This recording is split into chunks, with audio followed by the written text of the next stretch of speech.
I grew up hearing that every family has its black sheep, but no one warned me that, in mine, they didn't expect this sheep to learn to speak. My name is Livia. I'm 29 years old, and for a long time, everything I wanted was to be accepted, not to be celebrated, not to be the favorite. Alone. Accepts. But my family didn't deal well with exceptions. My father, Marcelo, was a criminal lawyer. He won complex cases with the same coldness he used to cut the Christmas turkey. My mother, Regina, was a university professor. He gave lectures on empathy, but he never asked why I cried so much at night. My brothers? A doctor about to become head of residency. A sister who went straight from home to court. And me? I just wanted to write, draw, create. Since I was a child, it was like this. While my brothers competed for medals, I collected notebooks. I wrote plays to stage with my dolls. He created entire dialogues between shadows on the wall. But for them, this was not talent. It was escape, a silent shame. I remember it as if it were yesterday. I was 17 years old, the last year of high school.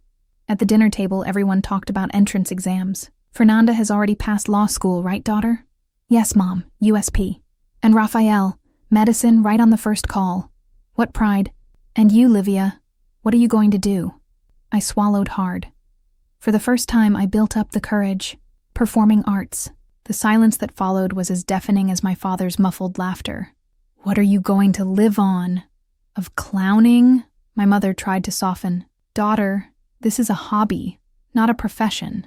And my sister concluded, you're smart. You just need to stop sabotaging yourself. That was the problem. I didn't fit in. They wanted to save me from myself, as if my dream were a passing disease. But it did not pass. It only grew. I did what they expected. I entered law first semester. Second, third. I felt dead inside. Each paragraph of the civil code was a blade in my will to live. He woke up and pretended to smile. He went to class like someone who goes to prison. Until, in the 5th semester, in the middle of a class on criminal responsibility, I simply stood up. I took my things, and I left. Not from the room. Of the life they had given me. I moved to a cheap studio on the west side. Rent shared with 2 girls who also ran away from houses where no one heard. And then I counted.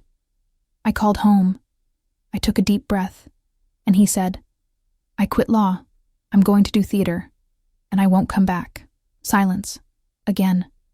This time, eternal. They didn't call back. They didn't ask if I had food, if I had a place to sleep. I ceased to exist. The following Christmas, I thought about going. Bring a simple gift to show that I was still there. But I didn't receive an invitation. No message. Still I went. Stubborn. Needy. I knocked on the door of the house where I grew up. My mother opened it. Surprise. Uncomfortable. Livia. Hi, Mom. I came to wish you a Merry Christmas. She hesitated. He looked back. He made a subtle gesture with his eyes. And then he said, I think it's better not. At that moment, I understood. They had not lost their artist daughter. They had chosen to lose. I walked back home. The supper I ate was a bakery sandwich. The toast was with expired soda. And the present? It was absolute silence. But there, alone, with the sound of fireworks outside, and no chair for me at my own family's table, I made a silent toast. No to pain, but to the promise. Someday, they were going to see me. And this time, it wouldn't be like the disappointing daughter. It would be like the woman who survived the display, not because of the lack of money, but because of the lack of land. We are mistaken thinking that when we leave home, the most difficult thing is to pay a bill, right? It is silence. It's waking up and having no one to ask if you slept well. It's coughing in the middle of the night and remembering that if something happens, no one will knock on your door with a glass of water. My room was tiny, a window that overlooked the wall. She shared the apartment with 2 girls she barely knew. A nursing student who was on duty at night, and Isadora, a nightclub dancer who came home smelling of cigarettes and frustration. But we were free. Or at least we pretended to be. In the first week, I spent everything I had on rice, ramen noodles, and a can of chocolate milk. In the second, I got a job as an attendant in a cafe. It was the job that allowed me to live, and the stage where I hid my pain. The uniform was tight, the minimum wage. The customers, almost always impatient. But every day before leaving, I made a point of looking at myself in the mirror and saying, "You didn't go back. That's courage." At night, after work, I wrote. On napkins, in old notebooks, even on the walls, whole pieces, dialogues that I created in my head while washing cups, plots with characters who, unlike me, were heard. Till one day, on impulse or desperation, I went to a small theater nearby. On the facade, a handwritten poster. "We are looking for screenwriters for an independent play. No fee, just hunger for art." I laughed. I already had hunger. Entered. Inside, the set was improvised. The chairs, misaligned. The lights flashed. But there was something in the air. Passion. People who loved what they did, even without anything in return. I talked to the director.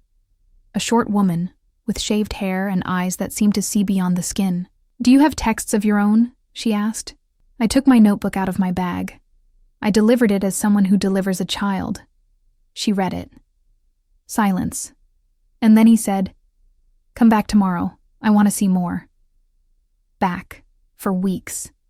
I showed my monologues, my scripts, my crooked ideas, and one day she called me in a corner and said, "Your pain is clear, and that's a good thing. Pain that becomes art is healing." I cried in the bathroom after that sentence. To sob.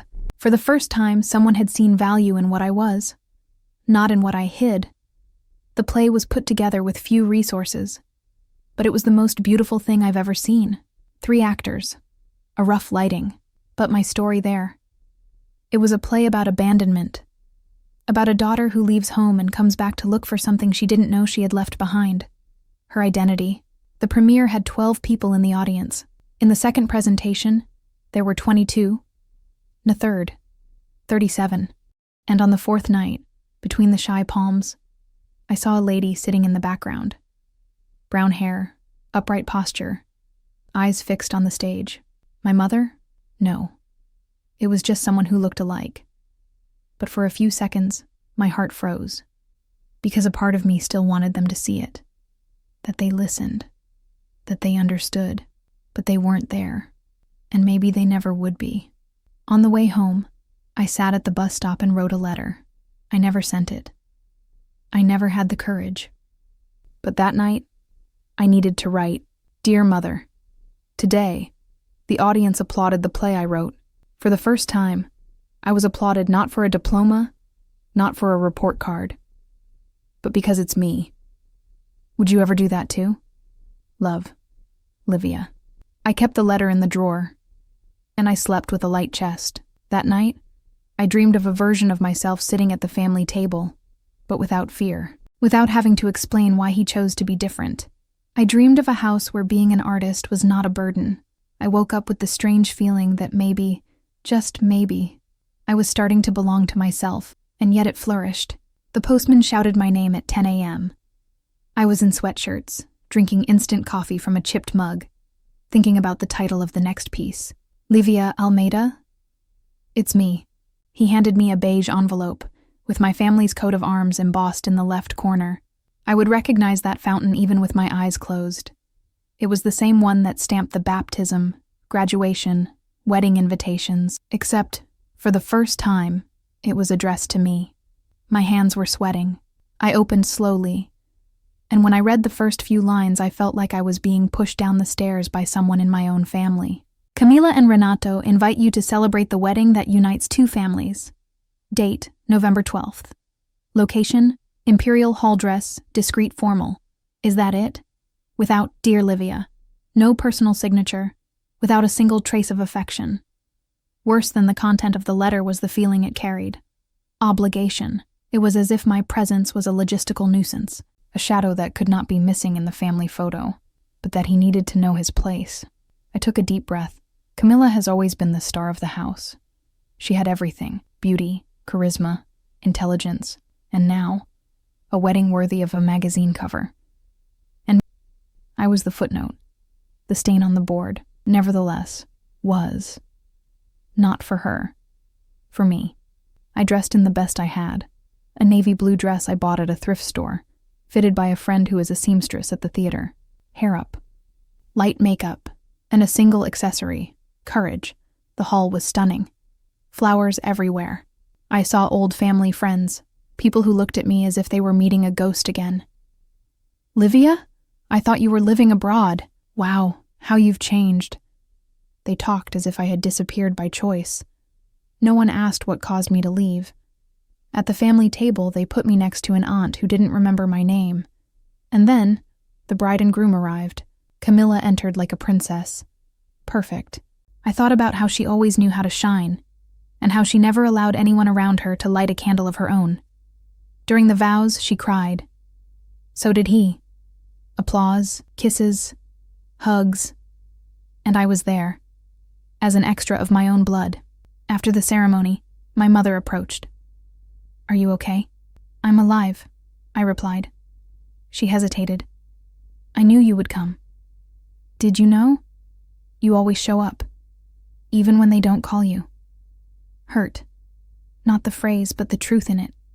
Because yes, I appeared even without being welcome, even though it is forgotten. I still had the silly hope of fitting. I walked away. I went to the garden. I sat on the concrete bench and stared at the sky. The lights in the hall reflected on me, but outside, no one noticed.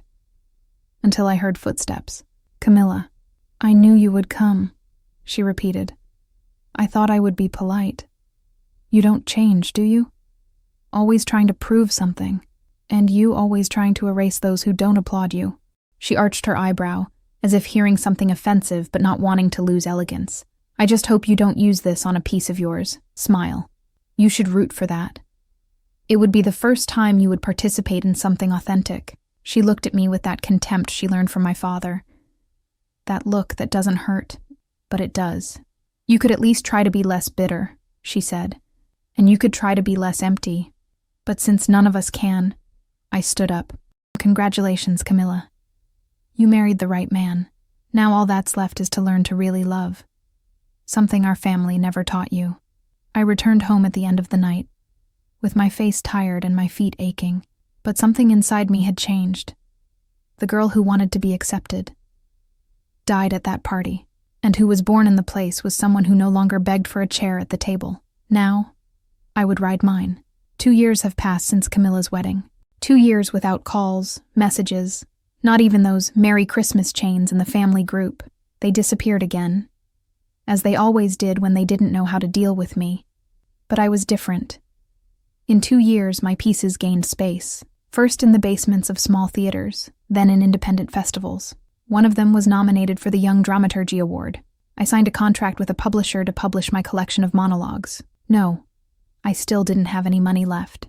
But for the first time, I had something that even they couldn't deny me. Respect. And that's just when I stopped waiting, that the door slammed. It was a rainy Tuesday. I had just put the bread in the oven, still in my pajamas, when I heard 3 dry beats. I opened it without thinking. My mother. Soaked. Messy hair. Smudged makeup. For a moment I thought she was lost. Or dreaming. Mom? She did not answer. He just entered. Without asking. He sat on the couch and was silent for long seconds, until he said, Your father lost everything. He didn't know what to say. She continued. Society pushed him away. There was a scandal. The office was closed. We are selling the apartment. I sat down slowly. Raphael had a nervous breakdown.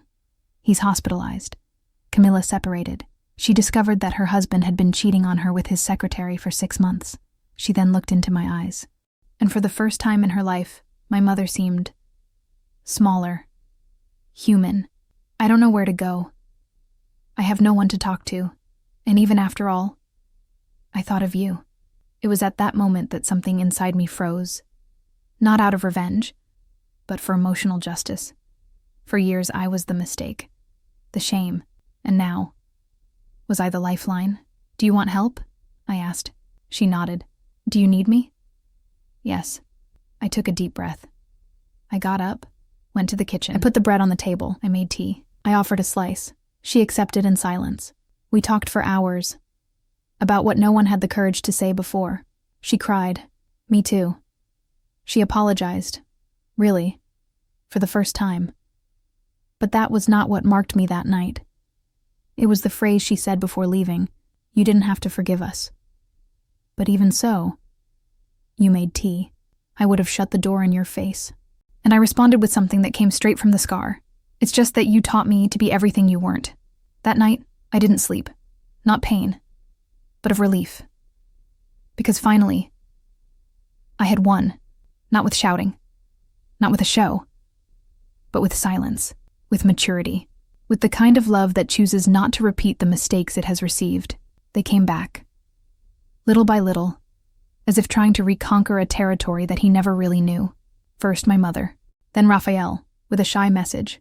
I watched one of your plays on YouTube. I cried. And finally, Camilla.com, a direct request. Could you come to Mom's house? She wants to reunite her family. I hesitated. For years, all I wanted most was this invitation. But now that it has come, it didn't hurt anymore. Not because it healed, but because I went beyond the pain. Even so, I went. The room was almost the same. Same beige curtain, same smell of coffee with biscuits. But the faces were different. More spending, less certain of everything. My mother welcomed me with a hug. The first genuine hug since I was 12 years old. Raphael served me water as if I were an important visitor. And Camilla looked at me as if she recognized a force that she previously pretended not to see. You look beautiful, Livia, she said. I smiled. I always have been. The conversation was light. For the first time, without comparisons. Nobody asked about salary, nor about career. They just wanted to listen. Listen to me. They talked about their own mistakes, of the pains they hid behind their success. And little by little, I saw that all of us, in some way, we were broke, but some of us decided to rebuild. When night fell, my mother pulled me into a corner. I've always been afraid of you, she said. I widened my eyes. Fear. You were never afraid to be who you were. And it reminded me how much I myself had failed to do that. We were silent. And then, she added, you weren't the disappointment of the family. You were the cry for freedom that no one had the courage to give. I left with that phrase in my mind. On the sidewalk, before calling the car, I looked up at the sky, and I thanked him. Not to them, but me. For not having gone back. For having cried alone. For having faced empty audiences and hungry nights. For having made contempt. Poetry. Today my name appears on posters. They invite me to lectures, workshops, interviews. My story became an example in art schools. But what I'm most proud of is not that. It's knowing that I didn't have to scream to be heard. I just had to keep going. With dignidade.com, verdade.com love, even when I wasn't loved. And now, when they look at me with admiration, when they say, Livia, you are an inspiration, I smile. Because inside me, a 17-year-old girl, with a notebook in her hand and a broken heart, finally found peace.